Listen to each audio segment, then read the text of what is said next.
Yesterday was perhaps the biggest day in Five Nights at Freddy's history because the Fnaf movie has came out. And like everybody else, I had a desire to go watch it. And in all honesty, it was terrible. Of course, you all know I'm kidding. I freaking loved it because, as you all know, FNAF is my thing on this channel. And of course, I can't give it like 100% off the bat because obviously I have a bias against it. Well, not against it, but you know, a bias for it because I love FNAF. But you know, watching it, and I tried my best to be in the perspective of a normal person watching the FNAF franchise for the first time, and honestly, in that perspective, I'd still probably give it a 9 out of 10.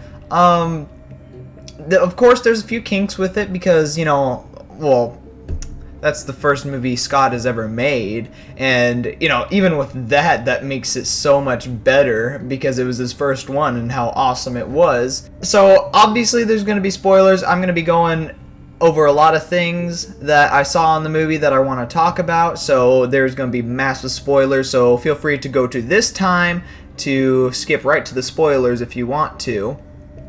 And if you have not watched it, then just go watch it right now, because it's worth it. If you're a FNAF fan, you should watch it, most definitely. And what I'd like to say about it is that the production quality on it was so cool. I went into the movie theater and I watched it. I watched the beginning credits play out and even like the logos for Universal Studios and Blumhouse. I watched them play out, and then like at the start of the movie, I was so impressed because it felt like it was just a big production movie. I mean, of course, it would be made that well because it's Scott we're talking about. Scott makes good stuff, and there's no denying that. But like even knowing that, I was surprised by how good it was. So, and another thing I want to point out is like the movie has great Easter eggs. That was something that was so enjoyable for me to watch, and just I was sitting up in my seat the whole time looking around for every single thing I saw, and I kid you not, I was smiling the whole time. Even thinking about it is so exciting, and I know I was bothering every single person in the movie theater because some of the parts that just came up, I just gasped or I burst out laughing because it was so good. And I know everybody in the movie theater was mad at me, but I don't care because it was a good movie. And honestly, it's even hard starting out with like the parts that I actually like about this movie because there's just so much. You know, being someone who's been with this franchise since the very beginning, there's so much I enjoyed about the movie. But I guess the best place I can start is the beginning. John from FNAF has definitely pointed out, and I took notice of like whenever I first watched the movie, is the beginning credits are an 8-bit minigame, and of course they don't look exactly like the original FNAF games, but seeing that, like, I noticed it and I was like, wow, that's how they chose to start the movie out? That is so cool. That does the fans of the games a lot of service, and you know, it's honestly just a cool way to start a movie out. And you know, I think as a person who just comes to first watch it for the first time, I think it would have floated. I think it would have done well. Another thing in the beginning of the movie that I just can't get out of my head whenever I think about watching it is whenever we come across the person reading the book about dream theory.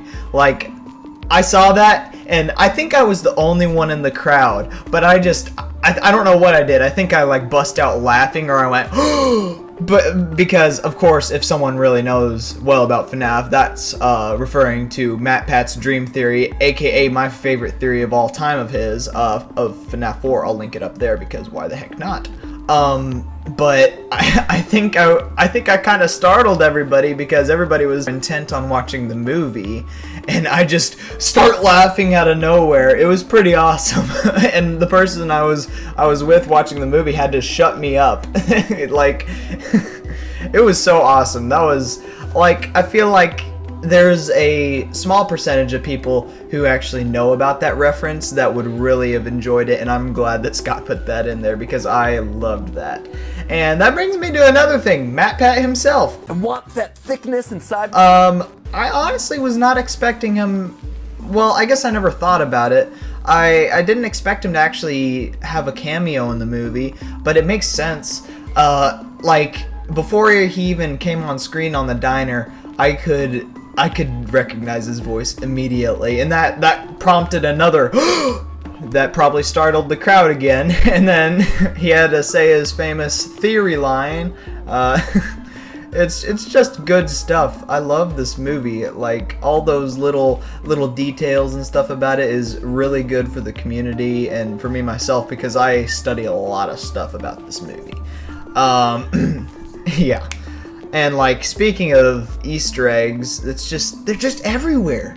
It's awesome. And like of course I'm doing a theory on this eventually, like very soon. So I gotta watch the whole movie again, take notes, write down every single Easter egg that I see that I feel like would be good to focus on. And you know, I'm gonna be making a theory. So I'm excited to watch the movie again because I guarantee I've missed some stuff. Another thing regarding the Easter eggs is another thing that made me bust out laughing in the middle of the crowd is whenever Mr. Mike opens his locker and boom, Balloon Boy. Like, I wasn't scared by that. It was meant to be a jump scare, and I guess some people who are watching it for the first time might have gotten startled by it, but I saw it and I just started laughing because that's exactly what Balloon Boy is. He's just a nuisance. Like, he comes out of nowhere and he's just annoying the whole movie. It happened 3 different times, and I love the addition of that because that just, like, people who come in and watch the movie for the first time, they're like, what the heck is up with this guy? Who is this guy? Why is he so annoying? And, you know, that's just some people like me would take notice of that, and they'll be like, oh, yeah, it's Balloon Boy. Still not glad he's back, but I appreciate his cameo. Now getting into the more serious territory of it. A lot of things that people were complaining about is the fact that the movie was set to be PG-13. And, you know, personally, I don't really care about that. I just enjoy the movie. If it has enough scariness to at least keep you on edge or keep you excited, more of a thriller type of intensity, that's what's good. I'm completely fine with that. And people were worried, like an R rating, without having an R rating, it would sort of neuter it. I don't think it did that. If you all watched it, you all probably know what I'm talking about. The first of that is whenever Freddy and Max, her name is, you know, everybody saw it in the trailer, the hand reaches out from Freddy's mouth and grabs her, but what it doesn't show in the trailer is it pulls her in, stops at her stomach, and slashes her in half. And, you know, like, her getting chopped in half, it showed, like, at the beginning of that little section right there, it showed her, like, legs being split off in the shadows. And normally on a PG-13 thing, I would have been like, okay, yeah, so she got cut in half. Yeah, that's crazy. But after that, it showed her legs fall to the ground, and that's just, I don't know what it is with me and like disembodied legs. Like it happened with It Chapter 2 with those stupid legs running out of that doorway that still haunt me to this day, but there's something about someone being split in half and their legs doing something creepy. But that, like, so I saw the shadow and I was like, oh yeah, that's kind of creepy. But then I saw the legs. That's what kind of freaked me out a little bit. I mean, of course I wasn't like jump scared, but you know, I think that definitely the people who wanted to complain about it, thinking it wouldn't be as scarier or gorier or whatever the heck they want, that I think that would probably do pretty well in their eyes. I'm definitely not complaining about it because that kind of stuff is freaky, and so it definitely is very, very fitting for the Fnaf movie.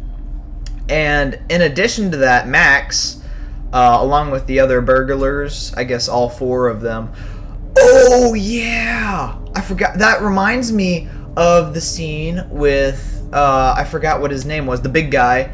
He was in the supply closet with Bonnie. Like that was an awesome death scene. You didn't even have to see what was going on. Like even though they showed a little bit of the trailer, like with his hand hitting the door window, the window of the door, and like the blood on it, like that's cool. But like just the way it built up to it, it was intense. And after that, whenever the other guy, I don't remember what their names are, I have to watch it again, but like the other guy comes out in the hallway and sees the door open, the way Bonnie steps out and like looks at him, that sends chills, that literally sent chills down my body like again, because it was so dang intimidating and cool the way he did that.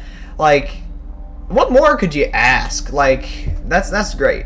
But what I was really going to point out is, jumping ahead a little bit in the movie, I forgot what the scene was exactly, but I think it was Mike. He was thrown into the parts and service, and like he landed amongst the Sparky dog animatronic suit. In addition to that, that's another fun Easter egg to FNAF 1. But he fell amongst the costumes, and there was Max stuffed inside the Sparky animatronic, and like, you know that the kids have been put into the animatronics, and it's like, I didn't entirely expect to see that in the movie, but I saw it, and it was very, very kind of terrifying, in all honesty, seeing like her being lifeless and knowing that she was cut in half, and that's what's in her body. But like, just seeing that is so much scarier than imagining it. And that kind of takes me back to FNAF 1, the same kind of feeling you get whenever you hear about children literally being shoved into the bodies and like them being trapped there. Like, but just seeing that was so intense, and that's what really that's probably the most scary part, I would say, because like it's more psychological than jump scare horror, because just imagining seeing that, it's just ridiculous. Or just imagining you're being the one put in there, it's terrifying. That really brings it back to the original scariness about FNAF. So I think that does really well for the movie, and it brings back, especially like after Security Breach and Ruin, it takes people back to the real horror of FNAF, and I think that was a really, really good decision. Going into a more lighthearted tone, I want to go back to some of the lighter Easter eggs and stuff like that, like the Sparky Dog animatronic. Speaking of, I noticed in the movie, the diner that you see MatPat in is called Sparky's, obviously, you know, taking us back to the hoax of Sparky the dog being in FNAF 1. I saw that, and, well, I never really was aware of the Sparky hoax, but I still enjoyed seeing it because I knew that's an Easter egg right there. That's an Easter egg. I know everything about that. But, you know, it's cool seeing that. And seeing the actual dog animatronic was so weird. Well, because at first I didn't recognize it. I saw the dog tag on the body, and I saw the head. I thought the head was like Spring Bonnie or something, but I saw it and I didn't really recognize it as Sparky until later on. So they actually put the Sparky animatronic in there for fan service, and I'm gonna take a long shot in here and say that's probably not canon. Just gonna warn you all about that. It's probably not canon, so don't go be writing theories. Let me do that. And on the point of animatronics, there is a Ella doll, and if you all don't know who the Ella doll is, it is Charlie's toy from the Silver Eyes book. It's right here. It is a doll that actually represents the younger version of the Charlie robot, which is a whole can of worms, and if there's some of you who know about it, then that's great. But in a sense, it's basically meant to be her robot copy because she was stolen by Mr. Afton when she was really young, and she was recreated by Henry in all different stages of life, the Ella doll being the smallest. And seeing the giant animatronic in the movie that is the Ella doll, has the Ella doll face, I mean, there's no denying that is absolutely the Ella doll. And I saw that, and it took me a while. It took me until after the movie to realize that it was the Ella doll, and I thought about it, and I was like, so it probably represents the movie's version of Baby.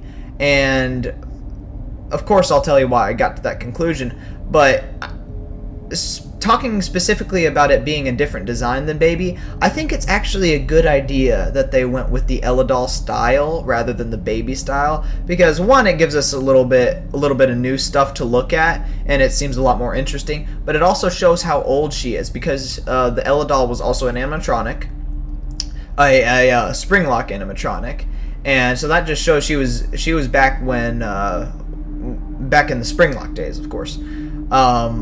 But seeing that is kind of refreshing, because if you see the regular version of Baby, it's almost tiresome because you've seen so much of her.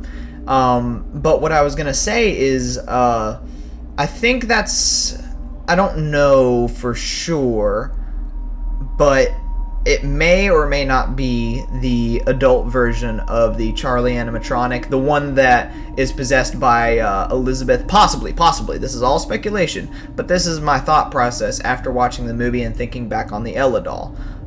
So I think that is probably, it's a safe assumption to say that it could be Baby, and that it's just a different kind of style used for the movie, which, by the way, is a good idea in my opinion. But seeing that is really interesting. I bet it's gonna help Matt Pat do his theories more, because that puts it back into the Fredbear Family Diner days, that kind of section of time in the timeline. That also kind of makes me wonder if she was actually she used to look like that, but then she was turned into the Baby animatronic. That's just another thing I'll have to focus on in the future. There's a lot of lore that I'll have to cover in my theory. So I'm not gonna linger on it too long, but that's just another really cool thing I noticed about the movie. I feel like my favorite part of the movie overall is Springtrap'S introduction and Springtrap's death scene. I mean, everybody knew that Steve Raglan, aka William Afton, was going to turn out to be Springtrap, no doubt. And I knew that. Of course I knew that even before I watched the movie. So I was expecting it, but the way they introduced him was I think it's the best way they could have introduced him, in my opinion. Like, the way they did it, the way they did his voice, the way he took his head off, he was so intimidating the whole way around. And I think us seeing Mr. Afton in real time shows us how scary he can actually be and how intimidating he can be. And I really think that was the best way they could have introduced him. And I kind of expected, based off of the trailer, that he would be doing his little whistle or whatever he did before he comes up, just to show his demented sort of evil mindset or whatever. But I am perfectly happy with the sudden introduction of him near the end of the movie. And the spring lock scene, I didn't know we were at the spring lock scene whenever it happened. I knew it was coming, but I saw I'm sure you all have seen, but the cupcake jumped out, ripped a hole in his chest, and he started getting spring locked. It was crazy. I can't even put the words into it.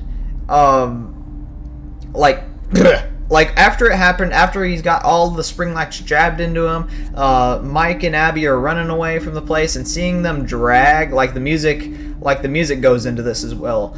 Seeing them drag William Afton away it was so cool. I don't know why that sticks in my brain so much, but that was so cool. That was probably I think that's my favorite part of the movie out of everything. Now, speaking of parts that are my favorite, even after the movie ends, we got the lovely cameo by the Living Tombstone. I should have known that they would have done the Five Nights at Freddy's 1 song at some point, but I never really thought about it whenever I went into the movie theater. So right as the credits rolled, hearing that song was just it was so cool. After having the drop of Springtrap's death and everything, it was just cool. There's no words that can describe how awesome it was being in the theater and hearing that song ended off.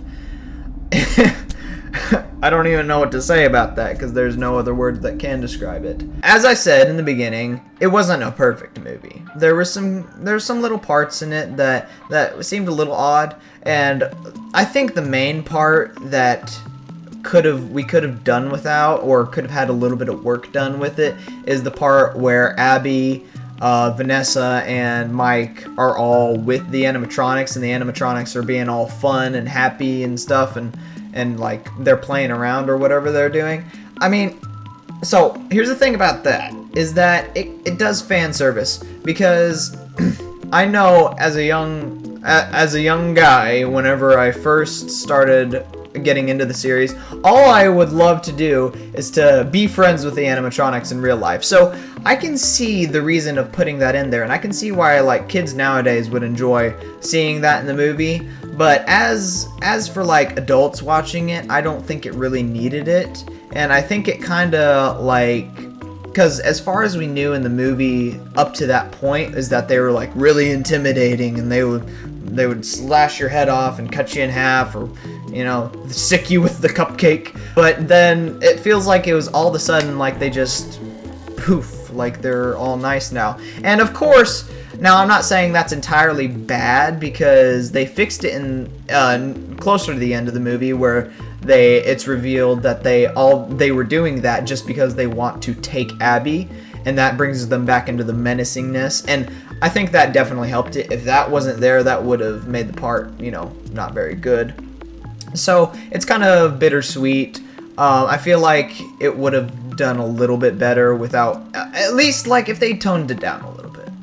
And in all honesty, I don't know if there's anything else that's necessarily bad about the movie, because the quality's great, the Easter eggs are awesome, the reveal of William Afton, the storyline, it feels really good as a movie in general. And just that little part that doesn't really need to be in there, and it kind of makes it a little bit weird, that takes a notch off of the final rating for me. But overall, it was a great movie. And like I said, there's just so much to talk about that I can't even cover it in one video. I guarantee we're already like on 20 minutes of this video already. So I gotta handle it all in my theory video.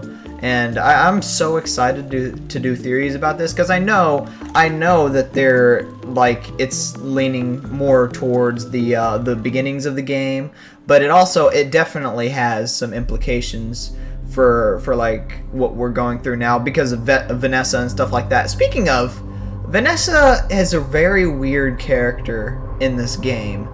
in this movie. Sorry, I'm too used to making FNAF game videos.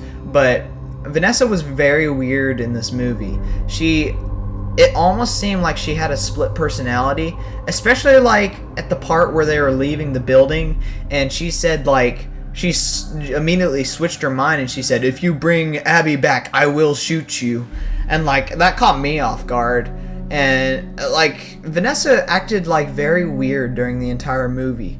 And I mean, it's not confirmed, but it's also not denied that she may or may not be a robot. So, bleh. So, I mean, it's most likely she's a robot. And we see the Ella doll, the giant Ella doll that probably is Baby, which we already know is a large version of the adult Charlie. So it's within possibility that it is that Vanessa is a robot. So I'm gonna do my research on that, and I will get to you all with it, so we can like be sure if she's a person or a robot or whatever. But like, the weird thing about that is that she was actually in a hospital at the end of the movie, and I feel like doctors would have noticed that she was a robot if they were working on her, unless they just like wrapped her up in a bandage and then put her on some drugs to get the pain away. But other than that, it's very weird. I'll have to do my research, like I said, and I'll tell you all in the theories. I may or may not make 2 theories. We'll see how it goes. Like, I'm excited to dissect this movie, and also kind of intimidated, but I am prepared, I believe. I think that's all I got to say. You all feel free to watch it for yourself and go support the Fnaf franchise, because I expect, like, the way it ended off, I expect that there's going to be a new movie. Like, if there has to be a movie with Springtrap in it, like after he's risen from his 30 years or whatever. Like I feel like it's just guaranteed that it's going to happen, and I'm not going to pressure anyone, because I know that, like, however it took 9 years to make one movie, I'm going to be patient with the next one. Yeah. So, yeah, about that, I think that's it. So if y'all want to throw me a subscribe and a like, then that would be great. I would appreciate it. So, see you all in another one.